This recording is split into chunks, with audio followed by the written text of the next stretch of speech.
बोलो बजरंग बली की जय। बोलो श्री राम जानकी की जय हो। कलयुग में अगर कोई देव है, अगर सिद्ध अपना काम कराना है तो हनुमान जी से बड़ा कोई संकट मोचक नहीं है। कलयुग में करने को तो हम सबकी सेवा करते हैं, हमारे पास सब देवता रखे हुए हैं। जय सिया राम। जय सिया राम। और देवता चित्त न धरई, हनुमत से ही सर्व सुख करई। करही। हनुमान जी की पूजा आराधना से जीवन में सब संभव है और लगातार हम ये बताने की कोशिश भी कर रहे हैं। हमारी कोशिश यही है कि विभिन्न मंदिरों में जाकर के वहाँ के साधु महात्माओं से बातचीत करें, मुलाकात हो और लोगों के हृदय में ये विश्वास घर कर जाए कि हनुमान जी की पूजा आराधना से सब संभव है। और श्री कृष्ण योगेश्वर श्री कृष्ण की पावन भूमि वृंदावन में हम इस वक्त उपस्थित हैं और हमारे सामने संत पालीवाल दास जी महाराज उपस्थित हैं। स्वागत है आपका बाबा जी। बाबा जी, ये जो मंदिर है हनुमान जी का, ये कहाँ अवस्थित है, कौन सी जगह है? ये हनुमान जी का जो मंदिर है जी, हरि निकुंज चौराया। अच्छा, हरि निकुंज चौराहे पे है। यानी यहाँ से बांके जी का जो मंदिर है मुश्किल से मुझे लगता है 500 मीटर की दूरी 500 मीटर की दूरी पे है। उसके ठीक पहले हनुमान जी यहाँ पे विराजमान है और बाबा जी से हमारी मुलाकात हुई है। ये हनुमान जी जिस जगह विराजमान है जी, उस जगह का नाम है गौतम ऋषि पार्क। अच्छा। हनुमान मंदिर, जहाँ पर नाना और देवते दोनों ही विराजमान है। अच्छा जी। एक साइड आप देखेंगे हनुमान जी हैं और उनके जस्ट सामने उनके नाना जी हैं। जी जी। यानी किसके नाना जी? हनुमान जी के? हनुमान जी के। अच्छा, कौन है नाना जी? आपके गौतम ऋषि। अच्छा, गौतम ऋषि। अच्छा जी, जी। अंजनी के पुत्र हैं ये। गौतम ऋषि की बेटी हैं उनकी, ये उनके नाना हैं।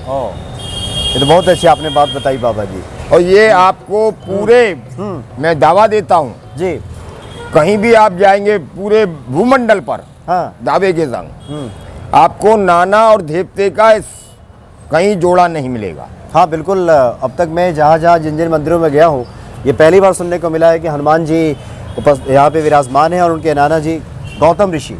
और यहाँ बाल हनुमान भी हैं और बड़े हनुमान भी हैं, दोनों भाई ये खेलते हैं यहाँ। अच्छा। सामने देखिए, एक साइड में बाल हनुमान जी बैठे हुए हैं छोटे वाले और एक साइड में बड़े वाले। जी जी जी बिल्कुल।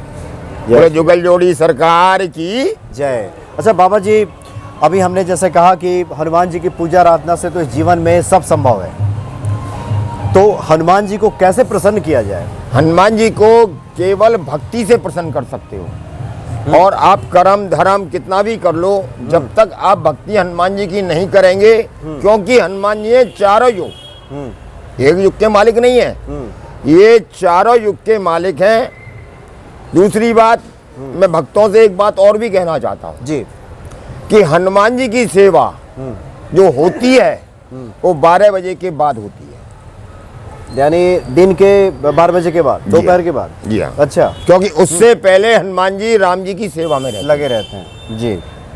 हनुमान जी को केवल 3 घंटे सुबह टाइम मिलता है दोपहर में, और 3 घंटे ही रात्रि को टाइम मिलता है, जो अपने भक्तों की रक्षा करते हैं। क्योंकि यही समय दुष्टों का समय है, इसलिए हनुमान जी को ये राम जी ने 3 घंटे का समय सुबह और 3 घंटे का समय रात्रि को दिया है। क्योंकि दुष्टों का नाश करने के लिए ही हनुमान जी प्रकट हुए हैं। हम लोग हनुमान जी की और भैरव जी की माने सेवा से हम 5 साल के जुड़े हुए हैं। 5 साल की उम्र थी। अच्छा, जब 5 साल के ही आप थे? जी। अच्छा जी। हमारे यहाँ बगल में ही एक भैरव वाली बगीची है, वहाँ हनुमान जी की मूर्ति है और हमारे बाल भैरव की मूर्ति है। हम जब 5 साल के थे तो अपने परिवार के भाई थे जो हमारे बड़े, उनके संग बगीची पे जाते थे और वहाँ सबसे पहले बगीची बाजी जो होती थी, जो बड़े बूढ़े हमको ज्ञान देते थे, वो कहते कि सबसे बड़ी सेवा है अगर है तो सोनी सेवा है। सोनी सेवा समझे आप? नहीं समझे? क्या है ये? झाड़ू सेवा। अच्छा, मतलब साफ सफाई करें वहाँ। सोनी सेवा, साफ सफाई का मतलब नहीं होता है जी। साफ तो जीवन में इंसान कुछ नहीं कर पाएगा, हमारी देह भी ये गंदगी से भरी हुई है। उसी का कारण है कि धर्म हटता जा रहा है, पाप बढ़ता जा रहा है। जो हमारे बुद्धिजीव हैं, चाहे वो संत हो, चाहे वो ब्राह्मण हो, और कहने का मतलब चाहे वो बुद्ध जितने भी विद्वान हैं आजकल अपने धर्म को छोड़ के और पाप की नगरी में जा रहे हैं। संत को अगर हमारी देखी जाए तो भगवान हनुमान जी साफ कहा है कि संत वो है जो भक्ति करे। हनुमान जी कोई ठाकुर जी के वो नहीं है, केवल राम जी के भक्ति से ही प्रसन्न हो गए। राम जी ने उनको इतनी बड़ी पद दिया जी जी बिल्कुल, जो आज तक किसी को नहीं मिला।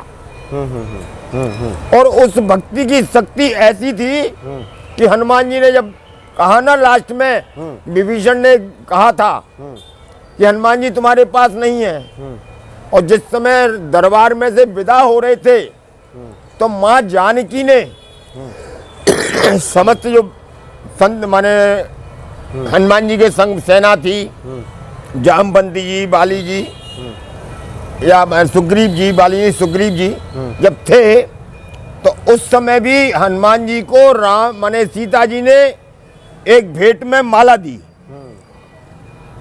और उस माला को देख के वो उसमें ये देखे कि राम जी कहाँ हैं। उसको दाने को तोड़े और पटके, उनको राम जी नहीं मिले पूरी माला में। तो माँ जानकी बोली कि भाई ये क्या कर रहे हो राम जी, ये तो बड़ी हनुमान जी बड़ी कीमती चीज है, राम जी की प्रसादी है। बोले माँ मैं उसको ढूंढ रहा हूं जो मुझको चाहिए।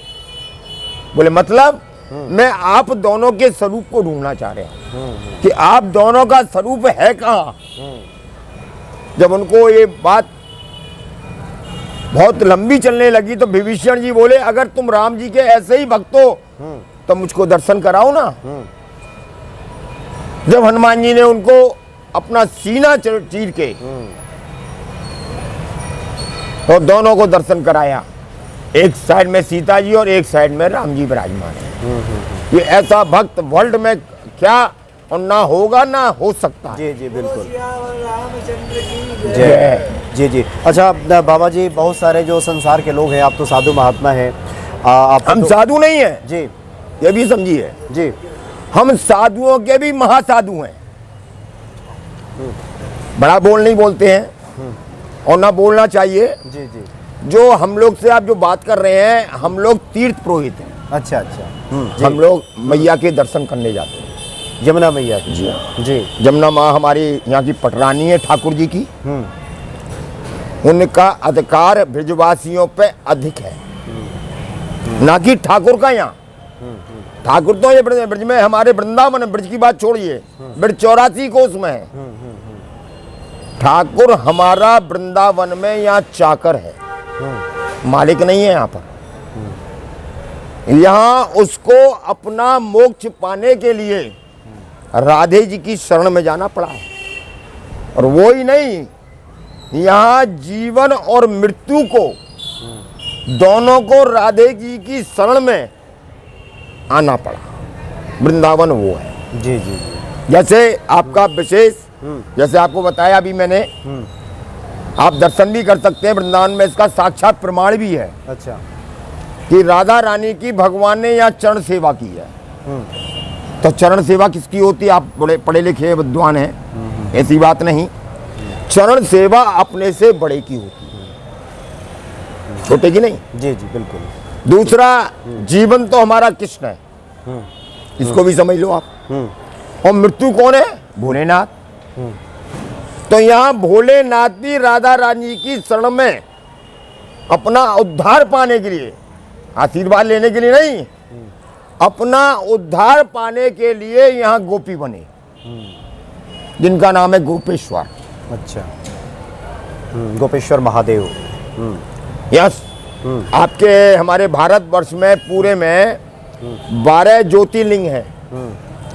हमारे भोलेनाथ की ज्योतिर्लिंग में गिनती नहीं है। हमारे भोलेनाथ की संपूर्ण शरीर से वृंदावन में विराजमान है, जिनका नाम है गोपेश्वर।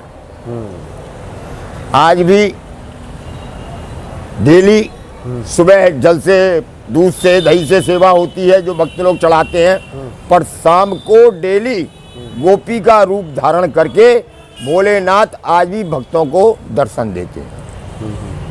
जी जी जी। अच्छा बाबा जी, चूँकि आप तो बताया आपने कि 5 साल से ही आप साधना में लग गए। जी हाँ। तो कई ऐसे मौके आए होंगे जब आपको लगा होगा कि ये तो हनुमान जी की साक्षात कृपा हुई है आप पे, कुछ इस तरह का बताना चाहेंगे कुछ? देखिए, मेरे जीवन में कई घटना घटी हैं और उस घटना में अभी प्रत्येक की घटना है मेरे साथ। ज़्यादा बड़ी बात नहीं कर रहा, जीवन में कितनी घटना आई और कितनी से हम पार हो गए, ये ठाकुर जी हनुमान जी की कृपा है जो हमने सेवा की है। जी जी।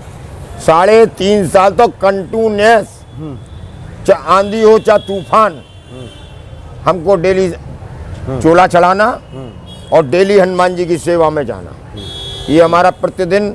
यहाँ से अब तो यहाँ के ये मंदिर तो हमने भी कुछ समय पहले ही इसकी स्थापना कराई है। अच्छा अच्छा। परंतु इस मूर्ति में चमत्कार है, ये और बता दूंगा आपको। इस मूर्ति को छोटे में नहीं आंकना चाहिए, मैं बड़ा बोल नहीं बोल रहा, क्योंकि मेरे भगत दावे से जाके टेलीफोन नंबर देता हूं, आप मिला सकते हैं। मेरा भगत डॉक्टर ने ऑपरेशन की बोल दिया था और ऐसी कृपा हुई इनकी, उन्होंने कहा मैं ठीक है, हमारा आपका करते हैं हम, और चाह तो आपका ऑपरेशन कैंसिल, यही होगा। बोले बाबा 6वीं बार हम डॉक्टर के पास जा रहे हैं और बराबर ऑपरेशन की लिख रहा है वो, जिसका ऑपरेशन बंगलौर में जाके हुआ था, कहने को माने बंगलौर में उसकी डेट थी, ऑपरेशन हुआ नहीं। जिस समय दूसरे दिन यहाँ पर उन्होंने हमको सूचना दी तो हमने 111 हनुमान जी का हनुमान पाठ और संकट मोचन कराया था, यानी हनुमान चालीसा का पाठ जी और संकट मोचन एक संग। एक ही संत ने किया, एक ही ब्राह्मण था वो परिवार का, उसने यहाँ किया, दीपक जला के भोग लगा के, और कृपा ऐसी हुई जो दूसरे दिन वो डॉक्टर के पास ऑपरेशन का डेट थी, इस समय उनको पहुंचना था वहाँ, और जब दोबारा चेक इन हुई तो डॉक्टर स्वयं आश्चर्य में पड़ गया, बोला ऐसा क्या हुआ, ऐसी आपने कौन सी दवा ली है, आपका ऑपरेशन नहीं होगा, आप घर को जाइए। और आज वो बच्चा मेरा शिष्य है, वो आज वो बच्चा रांची में विराजमान है, जिंदा। जी जी, हनुमान जी की ये कृपा है। मैं तो ये कहूँगा, कलयुग में अगर कोई देव है, अगर सिद्ध अपना काम कराना है तो हनुमान जी से बड़ा कोई संकट मोचक नहीं है कलयुग में। करने को तो हम सबकी सेवा करते हैं, हमारे पास सब देवता रखे हुए हैं, एक हनुमान जी नहीं है, मेरे पास सालेग्राम जी भी हैं, मेरे पास भोलेनाथ भी हैं, जिनकी मैं डेली सेवा करता हूँ। मेरे गुरु बैठे हुए हैं, आज से नहीं कम से कम 30 साल, लगभग 35 साल के हो गया मुझको मेरे गुरु को सेवा करते करते, और उनका शरीर जाए हुए करीब 20 साल हो गया। परंतु उनकी कृपा, उनका आशीर्वाद आज भी हम पे दोनों हाथ से बना हुआ है। आज उसका कारण है, हमको घर छोड़े हुए लगभग 45-46 साल हो गए, और 45-46 साल में हम आज तक अपने घर में जाके सोए नहीं है। कोई परेशानी आती है उनकी तो केवल 5 मिनट के लिए जाएंगे और फिर वापस आ जाते हैं। ये हमारा कंटिन्यूअस सेवा भाव आज तक चल रहा। तो बाबा जी, आपने काफ़ी महिमा बताई हनुमान जी की और अपनी कृपा की भी बातें बताई, तो हम समझते हैं कि सब बातें सुनने के बाद निश्चित तौर पे भक्तों के हृदय में हनुमान जी के प्रति जो प्रेम है, जो श्रद्धा है, उसमें बढ़ोतरी होगी। बहुत बहुत राधे राधे। धन्यवाद बाबा जी। बोलो बजरंग बली की जय। बोलो श्री राम जानकी की जय हो।